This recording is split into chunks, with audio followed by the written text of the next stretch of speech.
Halo semua, perkenalkan nama saya Grace Pransyalakan dengan NIM 11S2303. Pada kesempatan kali ini saya akan mempresentasikan laporan praktik lesson learning dengan topik regression modeling.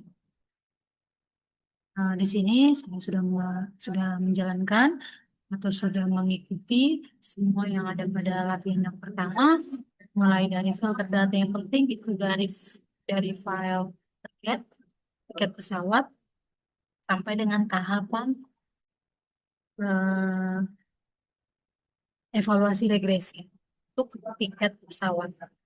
Oke, untuk data tiket pesawat. Nah, yang kedua itu ada latihan yang kedua juga untuk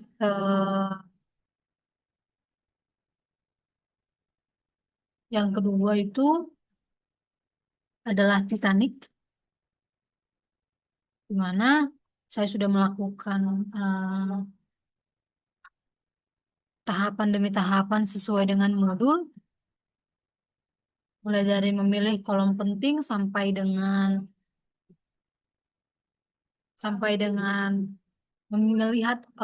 melihat overfitting atau tidak. Nah, di sini saya akan tunjukkan untuk bagian sudah saya kerjakan. Di sini saya buat dulu ke drive agar diimport karena saya menyimpan filenya itu datanya itu di drive. Lalu diimport library-nya, lalu di load datanya untuk ini untuk penjualan tiket pesawat. Lalu di sini ada untuk eh, Titanic juga untuk yang latihan yang kedua. Oke, saya akan menjelaskan sedikit tentang Titanic, data Titanic. Di mana pada tahapan ini, pertama-tama kita melakukan penghapusan kolom name, tiket, passenger ID, embarked, dan kabin karena tidak terlalu relevan atau bersifat identitas unik. Nah, lalu kita melakukan splitting data di mana pada tahap ini variabel dipisahkan menjadi X yaitu independen dan Y dependen di mana kolom survive dijadikan sebagai target sedangkan kolom lainnya digunakan sebagai fitur X untuk memprediksi keselamatan penumpang. Lalu di sini ada tahapan dilakukan tuning hyperparameter, di mana menggunakan grid search CV, mana pada model logistik regression. Kalau di encode dan basic value pada X diisi dengan MEAN agar data siap diproses. Lalu ada eh, pada tahap ini ada tiga yaitu import model, panggil model, dan latih model. Pada tahap ini, model logistik regression dibuat menggunakan parameter terbaik, grid search, mana C sama dengan 1, lalu penalty sama dengan 12, solver yaitu sama dengan liblinear, plus weight sama dengan 0. Setelah itu, model dilatih menggunakan data training. Proses ini bertujuan agar model mempelajari pola dari data sehingga dapat digunakan melakukan prediksi pada data testing. Lalu di sini pada tahap ini dilakukan prediksi menggunakan data testing dan training.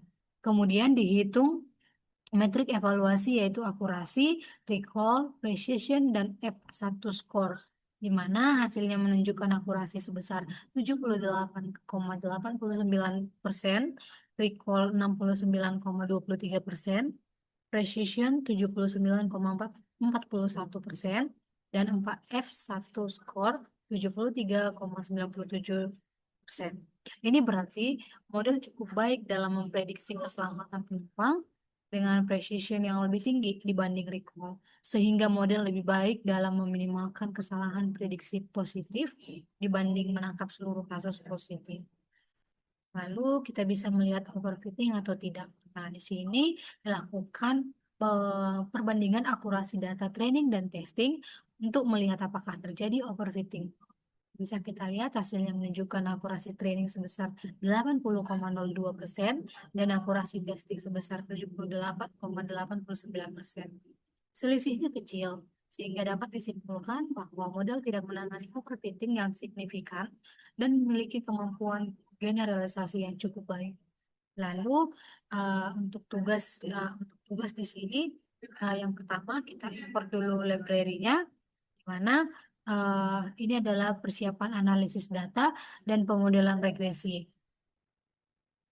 Di sini ada fungsi inti dari fungsinya ini adalah pengolahan data, visualisasi data, pemodelan dan evaluasi, dan merapikan output atau menonaktifkan warning. Lalu yang kedua kita load dataset yang sudah kita ambil dari uh, JIS ataupun e-course, di mana di sini yang mau kita modeling yaitu data COVID, di mana tahapan tampilan ini menunjukkan proses membaca dataset COVID-19 ke dalam data frame menggunakan Pandas, di mana intinya adalah ini membaca file CSV, melihat isi dan struktur data, mengidentifikasi data kosong. Lalu kita bisa untuk detailnya bisa kita buat dengan perintah dfinfo dan dfdescribe. Lalu yang ketiga ada data, kita bisa melakukan data cleaning dan fitur selection, di mana kode ini menunjukkan proses pemilihan variabel dan penanganan data kosong sebelum pemodelan. Beberapa kolom penting seperti total case, total date, new test, people vaccinate, dan new case dipilih ke dalam data frame DM model. Lalu selanjutnya dilakukan pengecekan missing value yang menunjukkan masih banyak data kosong pada tiap kolom. Intinya itu memilih variabel yang relevan, mengecek jumlah data kosong, menghapus baris dengan nilai kosong. Lalu yang keempat di sini ada pisahkan variabel X dan Y, di mana kode ini digunakan untuk memisahkan data fitur dan target dalam pemodelan. Variabel X berisi seluruh kolom prediktor dengan menghapus kolom new case, sedangkan Y berisi kolom new case sebagai variabel target yang akan diprediksi. Lalu yang kelima ada splitting data, di mana kita di sini untuk membagi data menjadi data latih dan data uji, yaitu data training dan data testing. Sebanyak 80% data digunakan untuk melatih model dan 20% data digunakan untuk pengujian. Penggunaan random state sama dengan 42 bertujuan agar pembagian data konsisten dan hasil analisis dapat direproduksi. Lalu yang tahapan yang keenam adalah modeling regresi, di mana kode ini menunjukkan proses pembuatan dan pelatihan model regresi linear. Objek linear regression dibuat lalu dilatih menggunakan data latih agar model dapat mempelajari hubungan antara variabel input dan jumlah kasus baru. Lalu yang ketujuh adalah prediksi. Kode tersebut digunakan untuk melakukan prediksi jumlah kasus baru dengan memanfaatkan model regresi linear yang telah dilatih sebelumnya. Data uji dimasukkan ke dalam model untuk menghasilkan nilai prediksi new case yang kemudian disimpan dalam variabel YFRED. Hasil prediksi ini akan digunakan pada tahap selanjutnya untuk membandingkan nilai prediksi dengan data aktual guna melihat performa model. Lalu yang kedelapan ada evaluasi model. Menggunakan yang pertama R2 score untuk mengevaluasi kerja model regresi menggunakan nilai R kuadrat score. Nilai R kuadrat sebesar 0,47 menunjukkan bahwa model mampu menjelaskan sekitar 47% variasi data kasus baru, sementara sisanya dipengaruhi oleh faktor lain di luar model. Hal ini menandakan bahwa performa model tergolong cukup, namun masih memiliki ruang untuk ditingkatkan. Lalu yang kedua ada RMSE atau Mean Square Error, di mana berdasarkan hasil evaluasi menggunakan RMSE diperoleh nilai sebesar 15.597,18. Nilai ini menunjukkan rata-rata kesalahan prediksi terhadap data aktual berada di kisaran kurang lebih 15.597 satuan dalam nilai sebenarnya. Semakin kecil nilai RMSE, maka semakin baik kemampuan model dalam prediksi. Lalu di sini ada yang kesembilan adalah interpretasi hasil. Berdasarkan hasil perhitungan R kuadrat untuk data training dan testing, diperoleh nilai R kuadrat training sebesar 0,502 dan R kuadrat testing sebesar 0,4. Yang lainnya menunjukkan bahwa model mampu menjelaskan sekitar 50,2% variasi data pada training dan 47,3% variasi pada data testing.